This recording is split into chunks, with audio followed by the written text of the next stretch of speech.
Welcome back to my podcast with Wendy Yuan. This episode of Wendy Unfiltered is called My Beijing Childhood. My name is Charlie Smith, and I've been a BC journalist for more than 30 years. I've worked at CBC TV, CBC Radio, edited newspapers and magazines. My co-host, Wendy, is known to many of you. Wendy's a successful entrepreneur, a community leader, and a former federal and provincial political candidate. She's also an immigrant from China who has lived in Canada for more than 40 years. She came to this country on a Canadian International Development Agency scholarship with just $50 in her pocket. So, Wendy, we're going to take a walk down memory lane, talk about your childhood in Beijing. So nice to see you. Oh, always so nice speaking to you, Charlie. And thank you for all those nice and long introductions. What I'm going to say before we get into your childhood is I just wanted to say I'm sorry about what happened in the last provincial election. You're running in Richmond Centre, but the other thing was you actually lost two close relatives around the same time, and it must have been very tough for you. Yeah, so it is tough to say the least. Now I'm smiling and I'm alive and kicking, but that doesn't mean a year ago it was easy. It was very tough. In fact, not only, we had a disastrous campaign, we all know what happened, Kevin Falcon folded the campaign, without telling anyone, it was like 20 whatever days prior to E-Day. And that was disaster. It was a total disaster. We can talk about it later, right? Like in later episodes, but because this episode is about my childhood, and so we can focus on talking about my childhood and walking down the memory lane. But yes, you are absolutely right. Not only the campaign was a disaster, on the night of the defeat, I went back home and I was saying to my husband, Ken, honey, let's just go to bed. Let's not talk about politics. And he was sitting there very sad. And he was like looking at me, honey, I have one more sad news to tell you. And I'm like, wow, what's that, right? And he was like, we lost our older brother, so his older brother, 2 days prior to E-Day. And I said, oh, how come you didn't tell me? Yeah, he didn't tell you. He didn't tell me. He said, because me and our son decided not to tell you because we didn't want to affect your performance and for the last 2 remaining days leading up to E-Day. And I was like, oh my God, what happened? So basically he just passed away like that. He was only 72 years old. So anyway, my husband said, honey, we have to hop on the plane tomorrow morning. I bought the tickets already. Let's just sleep and for a few hours and then let's go.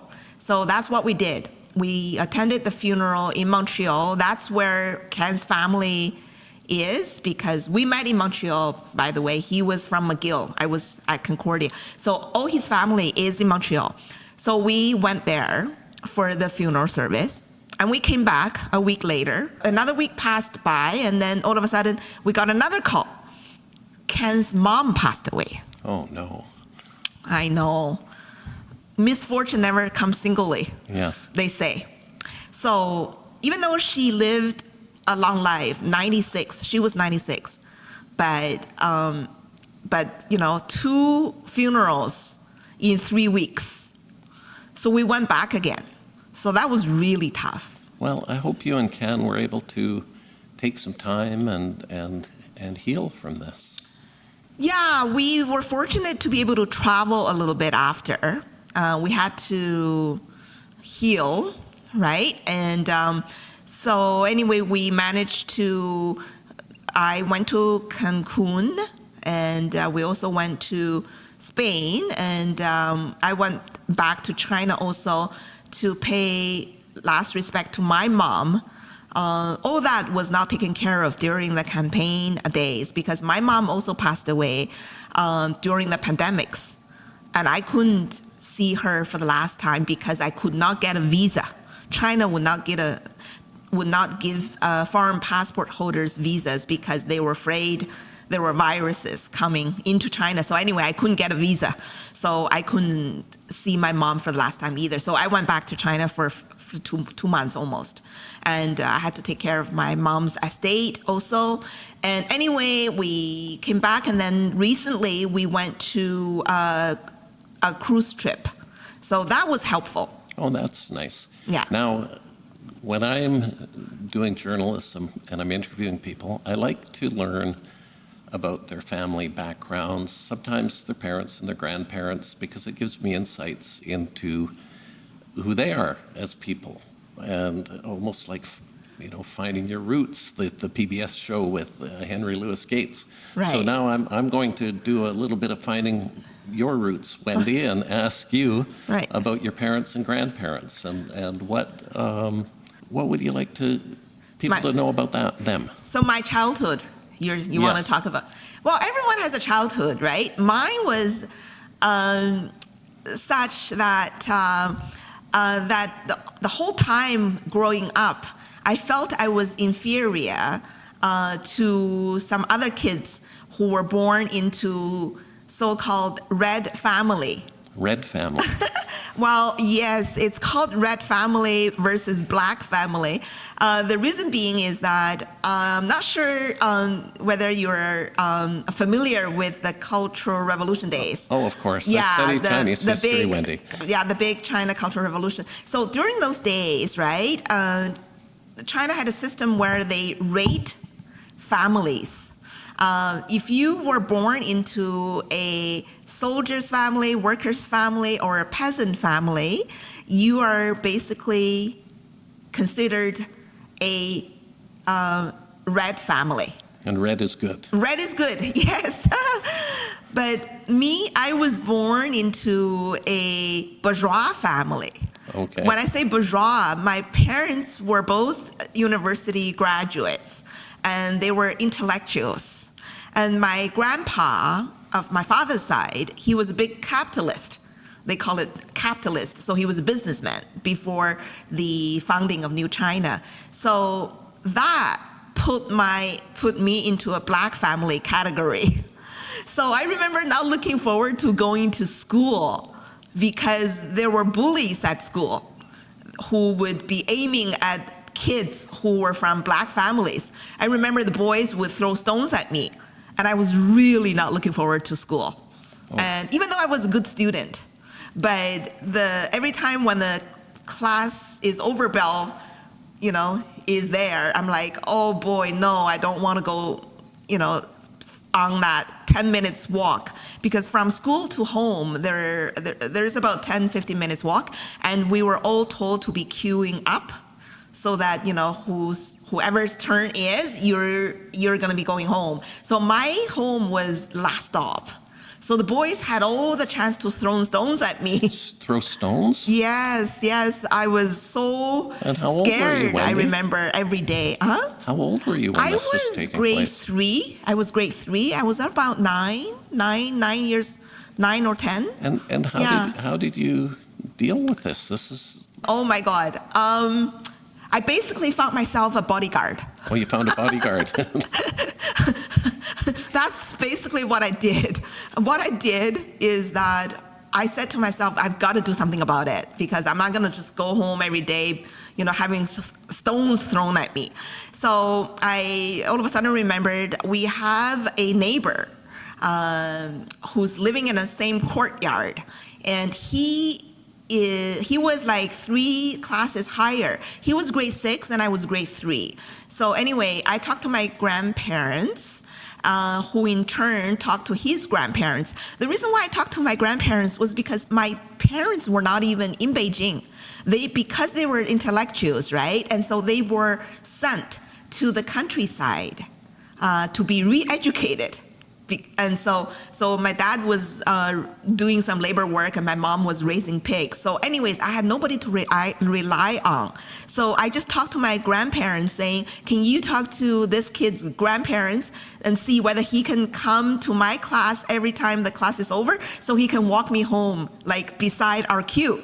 So that's what he did. He was huge. He was a basketball player. He was a volleyball player, and he was huge and he was tall. And so he was standing there. And I remember I used to feel like, oh, finally, I feel safe. Finally I felt safe.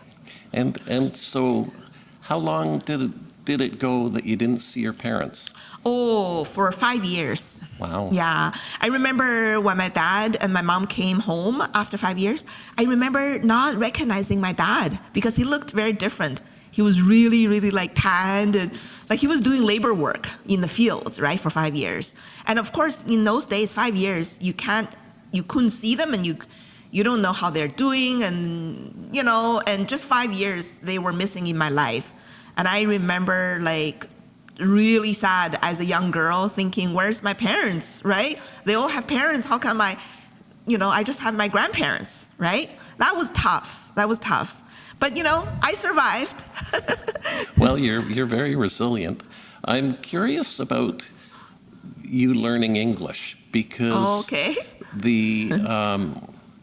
I can imagine when you were 9 years old and you're in Beijing, you probably didn't speak English. Yes. No, I didn't speak English at all. But now you speak English, you speak Cantonese, you speak Mandarin. Where did the English begin? Oh, dear. You know what? During the Cultural Revolution days, right, the English subject was not encouraged at school. Even though it was taught, but the kids, I remember, nobody wanted to learn English because it was considered too bourgeois. In fact, if you fail the English course, if you get a 0 on your report card, you're actually considered a hero. Oh, so it was cool to fail English. Yes, it's cool to fail English because it's too bourgeois. Nobody wants to be learning a language that's serving the imperialism. Yeah, the running dogs. The running dogs, yeah. So, but my parents, especially my dad, urged me to learn English. I remember him saying, Wei, that's my Chinese name, and he'll say, learn English because that's going to help you to open up a brand new world. You're going to be having a chance one day to use that language to learn so much. And I remember not wanting to actually spend too much time on English because all the other kids could play and then not doing well, for that course. And why do I have to be the one who will study? And my dad also got me a tutor. That tutor, I remember, used to be the victim of it's called anti-rightist. I'm not sure whether you know, there's a movement. The anti-rightist movement in China, yeah. So he was a victim of anti-rightist. So he was not doing much and he was at home. And so my dad actually knows him very well. And then so while my parents were away all that year, so he taught me English, he was tutoring me. I remember those days he was you have to study hard because when your parents come back and I'm going to tell them how well you behaved and all that. And I hated it. And I was like, oh no, anyway, but I really benefited from learning English, right? Because my English as a result of it was better than the rest of the kids. And then I was going to ask, did you learn English beyond the tutoring? Did you go to any school or anything? Yes, I was going to say, as a result of me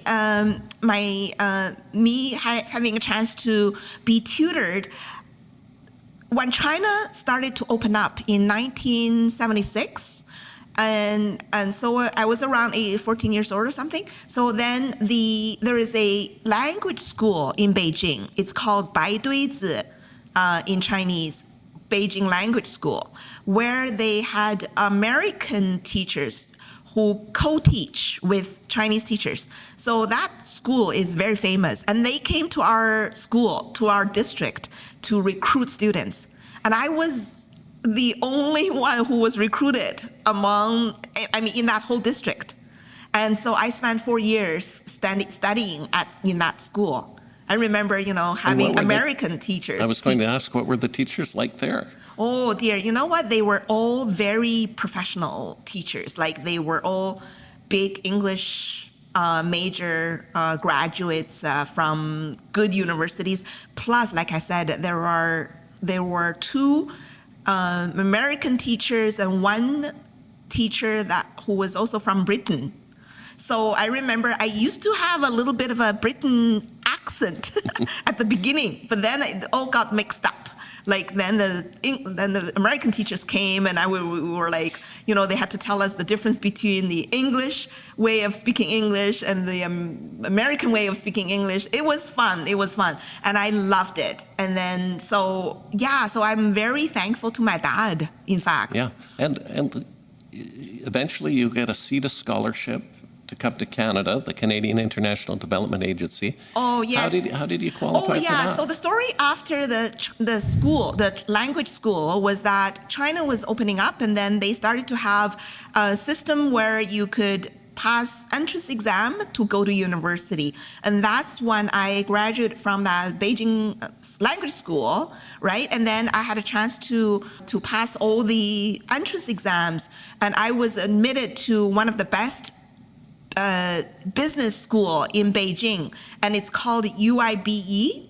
UIBE stands for University of International Economics and Business. And so I studied business there. And after 4 years, I was asked to stay to teach. So that was a good job because I was quite a good student. My parents, by the way, also graduated from that university. So I was very fortunate to be able to ask to continue to stay to teach. And that's when the CETA came to China to look for young university graduates who would not be able to afford tuition to study abroad. So they had GREs, they had different tests for us to pass. And, I was very fortunate. I passed all the exams, and my listening comprehension came first in the country. Wow. Yeah, because because I had the opportunity to listen to all the Americans speaking, right? Or British speaking. So I had a good year for English, right? So I was really fortunate. So I got a full scholarship. That's why I got on, I got on the plane. Well, I'm wondering what your parents thought about you studying in Canada. My parents were very happy, but at the same time, they were worried because I'm a young gal, right? Like I was in my very early 20s. And then they were like, I had no money, but that $50, I remember my parents used to insist that they would sew that $50 inside my jacket. And I remember resisting that. I said, no, what if I have something that I wanted to use the money for? Well, if you sew it inside, I can't get the money. And my parents were like, no, you're going to lose it. And then that's all you have. And I'm like, no, I'm going to make sure it's not going to be lost. So what I ended up doing, I bought a huge dictionary on my carry-on luggage. That huge dictionary was a famous dictionary in China in those days. It's Oxford dictionary. It was huge, and it was very thick and huge. And I brought that onto the plane, and then I put the $50 inside the dictionary. And then I held onto that dictionary so close to me for the whole entire trip. And I remember keeping an eye on that dictionary. I kept going back to see whether the $50 was still there. And what it was crazy. It was a crazy story. And you're going to Canada, and you're flying on your first plane trip, I guess. And I'm wondering, what did you pack? Oh my God, I packed you don't want to know. You know about that dictionary thing, right? I was going to say, at the end of the trip, there is a old couple who are sitting next to me, and they were like, young lady, you love that dictionary, don't you? Oh, because you kept looking at it. Yes. And I was like, I remember not knowing what to say. I said, yeah, because my English is no good. And I need more vocabulary so I can converse when I land and that sort of thing. They were like, wow, you spent a lot of time on that dictionary. But anyway, what did I pack? That was another big thing that I wanted to tell you. It was funny. Believe it or not, China was so backward then, right? It was, don't forget that was 41 years ago. And there's no information around me that could tell me what to pack. So I was like looking for advice. And then I remember one of the neighbors were telling me, I heard that in the Western world, toothpastes are very expensive. Toothpaste. Yes, toothpastes. And pack a lot of toothpaste because you don't have to buy it using a lot of money to buy after. I was like, oh, so you know what? I ended up packing my suitcase with 1/3 at least. Oh, Wendy. Oh, suitcase. I'm telling you, it was so bizarre. And when I arrived, I remember Mrs. Molly, my professor from Concordia, went to pick me up and she was like, Wendy, she was calling me Wei, and my Chinese name because I didn't have an English name. So she was like, let me help you with the luggage. And she was like, oh, so heavy. What did you bring? I said, books. Oh, what else? It's really heavy. Did you bring your whole world with you? I said, yeah, there's some toothpaste. Toothpaste. She said, what do you mean by some? I said, 1/3 would be toothpaste. So she was like, why? I said, because I was told they're very expensive. And she's like, no, Wendy, you're going to use a lot of time using up all those toothpastes. That was so bizarre, right? But that's the truth, And it's just because I was so naive and I was from a country where it was so backwards still, and it was closed off to the Western world. I knew nothing, and I just got on the plane knowing nobody, and Montreal was so cold, and I got there, I was like, oh my God, what am I going to do? Oh, this is great, Wendy. We're coming to the end of our time for today's I'm sorry. episode. I hope those stories are not too bizarre. The stories are a lot of fun. The toothpaste, the dictionary. I know.